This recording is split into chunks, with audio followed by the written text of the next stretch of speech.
kos.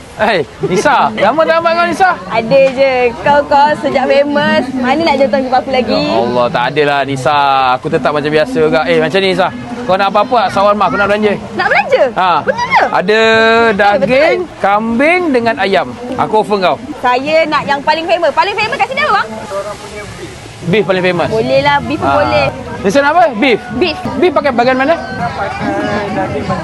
Daging batang pinang. Kau makan tak daging batang pinang? Saya semua daging makan kos. Kalau yang kambing? Kalau kambing kita orang pakai mutton trunk. Mutton trunk. Oh, kami pakai mutton trunk. Boleh bang? Kambing, daging, ayam. Boleh bang? Nak rasa tiga-tiga. Dah, jangan cakap aku belagak lagi. Aku elok je tau. Suka ke shawarma kat sini?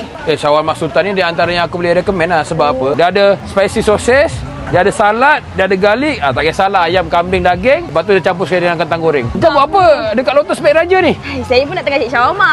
Tapi alang-alang kos kau nak belanja aku on je. Langkah kanan lah ni. Langkah kanan lah ni. Langkah kanan.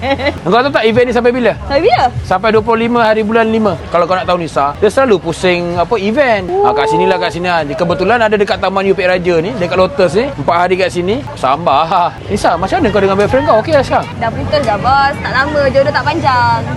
Jodoh tak panjang. Putus lah? Putus. Tak apalah, tak ada rezeki. Oh, yang ini shawarma daging. Ini daging apa tadi? Ini daging kau punya. Nisa. Saya punya. Yelah, kau punya lah. Kau nak kan? Sedap weh. Yang ni apa? Kambing. Yang ni kambing. Oh, dia kambing. Saya punya juga. Tak. Ini aku punya. Sedap ni Nisa. Sedap. Bismillahirrahmanirrahim. Bismillah.